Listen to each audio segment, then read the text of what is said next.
I have listened to a lot of leadership advice over the years, and one of the things that keeps coming up is the idea that be direct, be clear, say what you mean is good leadership. But what if directness and clarity are not actually the same thing? What if being indirect can be just as clear? And what if being direct can actually lead people to confusion? So I know, as many of you know, I'm based in Shanghai in China. And when you're living here, I'm constantly hearing from school leaders. One thing that you hear a lot in China is that people get frustrated that you can't get a straight answer.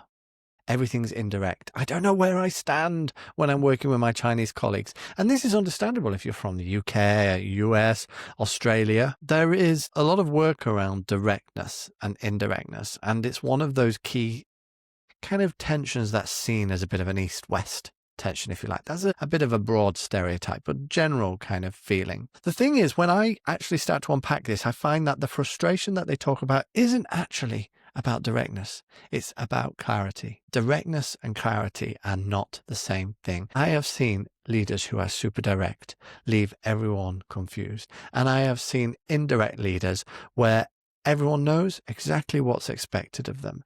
The variable that matters is not how direct you are, but do people understand what you mean? In this episode, I'm going to share with you a quadrant framework that I've put together that might change how you communicate. And it works whether you're in Shanghai, China, or Sheffield back in the UK. So let's start with an assumption we need to challenge. So I want to take you back to the 1970s. There's an anthropologist called Edward Hall. He did some great work on communicating across cultures. He's actually been really seminal in the field. The seminal idea that is mostly associated with is the idea that there are high context cultures like China, Japan, maybe some places in the Middle East, communicate in more indirect ways. That meaning is drawn from contexts, from relationships, from things that are unsaid. And there's low context cultures, maybe think countries like the UK, Germany, the Netherlands, for example. They thrive on explicit, direct communication. You say what you mean. But I do want to challenge something that I've used his work in a lot of what I've done. But today I want to challenge a little bit this assumption that direct equals clear and indirect equals unclear. Now, I was chatting online a couple of weeks ago. I've got it in front of me with Eunice Okpotu. We were talking a little bit about psychological safety and about arguing. And we actually end up getting onto this conversation about clarity. Eunice was saying, now, this is a challenge because surely we need directness. And then I was speaking to Eunice about how directness could be a threat. But then we kind of landed on something together, was the idea, can you be indirect, but also be clear? Because that's one of the biggest things that people talk about is their frustration, that when you're not direct, you don't get clarity. And we landed on this idea of indirect clarity, which inspired this episode. So huge thanks, Eunice, to that. Key insight is that I think the problem is that I think Hall's framework doesn't make a case for where indirect communication can be really clear. Indirect doesn't always mean unclear. Now, I've observed quite a few things. I've seen many UK heads of schools, for example, who are incredibly direct in terms of their approach. And yet staff are still confused at what's expected of them. And I've also seen many leaders over here, for example, in China, who are never direct, never could directly confront anyone. And yet in their school, it is very clear what the standards are and what needs to be done. So my key insight, I guess, in this episode is that directness and clarity are two separate things. You can be direct and unclear. You can be indirect and perfectly clear. And that's what the quadrant is. So let me talk about the quadrant. Think about a quadrant, one of these classic quadrants.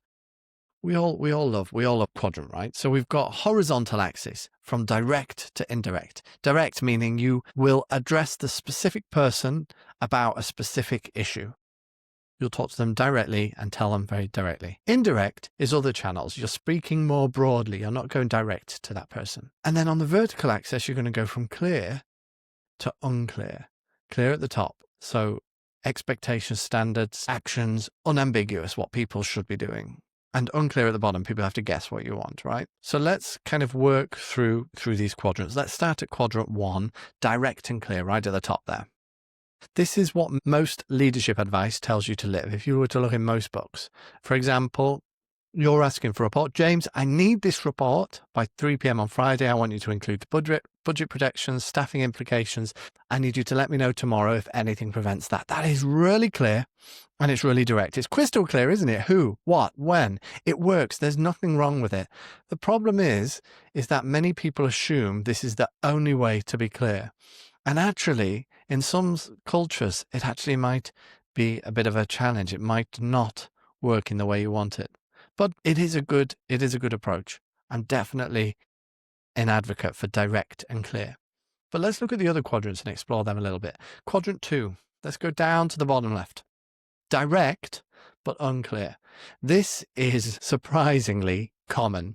Examples. Have you ever heard things like this? I need you to step up right now. You need to do better. I need more from you. Can you show some leadership here? These are being direct, speaking to someone directly, but they're meaningless. It feels like you've communicated something, but actually you haven't. Performance management example might be saying your classroom management needs some work. The teacher has no idea. You've been direct, classroom management needs some work. You've been direct, but you've been totally unclear. They have no idea what to change. This is so common and so dangerous. Let's move along to quadrant 3. So bottom right, indirect and unclear. This zone is called, well, I would say it's called the frustration zone, right? It's where complaints about indirect cultures actually come from, like when I've heard them. So example, we might want things to be better. So we might say, oh, it would be nice if things ran more smoothly. Or some people seem to be struggling with the basics. Or I'm sure everyone knows what the priorities are here. They're hints, they're vague allusions, nothing's actually named. So people can sense something's wrong and something needs to be done, but they can't pin it down. Leaders feel like they've communicated, nothing's changed. So indirect can be extremely unclear. The key thing here is that when people complain about indirect communication, they're usually complaining about this quadrant, that it's indirect and it's unclear. They're two separate things combined into one. Quadrant 4, at the top right, this is an overlooked quadrant. This is an interesting space and opens up a whole new toolkit for leaders, I would say. This is being indirect, but clear. So let's say a staff member has turned up late. So if you were being direct and clear, you'd say, you've been late 3 times. I need you here by 8 a.m. Can I rely on you? You'd speak to them one-to-one and you say that. But an indirect but clear version might be actually, instead of speaking one-to-one to that person, talking in the staff meeting and saying, I'd like to remind people about arrival times. Everyone needs to be in the building by 8 a.m. ready to receive students. And I'll be just noting those arrival times this week. Here, what we've done is we haven't named anyone specifically. We've been indirect, but the expectation is crystal clear. 8 a.m. ready, being checked. The late person knows. Everyone knows, no ambiguity. I'm not saying, by the way, using this all the time, but there is another tool that leaders can use that can show that indirect can work. So why would you choose indirect over direct? Direct is often what's seen as the best leadership. Why would you? Well, there's a few reasons. I think 4 that come to mind for me. The first is about face. You might have heard about this idea of saving face, really common in some Asian countries. So if you think of blunt criticism, we have to be careful because blunt criticism can damage relationships, especially if it's public. And sometimes you might win the battle in terms of this thing and lose something long term. I've seen countless examples of where a staff member has complied with the rule and then just been totally switched off later on because there's been a face issue. Indirect clarity can set a standard without making someone defensive. So that's one way for face. 2 is for norms. Maybe it's a good chance to reinforce a standard for everyone, not just for one person. And it's more efficient than just 10 individual conversations. 3rd is the culture thing. So international context, especially Asia, Middle East, direct confrontation can be counterproductive. And the social cost is that much higher for getting this wrong. Here, by being indirect but clear, you get the same outcome and respect cultural norms. And number 4 is just very simply, I guess, when direct is not available. Maybe the person is more senior, maybe there's political reasons. This indirect clarity gives you options. The thing is here, and the key is, You are still being clear. The expectations are unambiguous. There's clarity. The standard is explicit. You just have a different channel. So here's a little toolkit for you. So what's the mindset you should take? Well, the mindset is that direct clarity and indirect clarity are both tools. Neither are better. They're a skill, and knowing when to use which is really important. So when should you go direct? Well, here's a few examples. Performance issues not improving. That's a good probably for a direct, clear conversation. Safety concerns, maybe. Legal requirements, when ambiguity would be really dangerous or maybe even unfair. That would be a really good pro for direct. But when might you go indirect? Well, maybe you're reinforcing cultural norms. Maybe you're working across hierarchies where directness is not going to work. Maybe you're preserving relationships while setting those standards. Or maybe there's some sensitive issues where face matters. The key thing is what's never appropriate is being unclear at the bottom. When you're direct, whether you're indirect, if people are confused about expectations, you haven't communicated, you have just made a noise. The leaders who I admire a lot are quite fluent in both modes. They can be bracingly direct when needed, but they can really be wonderfully indirect when that's appropriate. In both cases, nobody's confused about expectations. We've just communicated.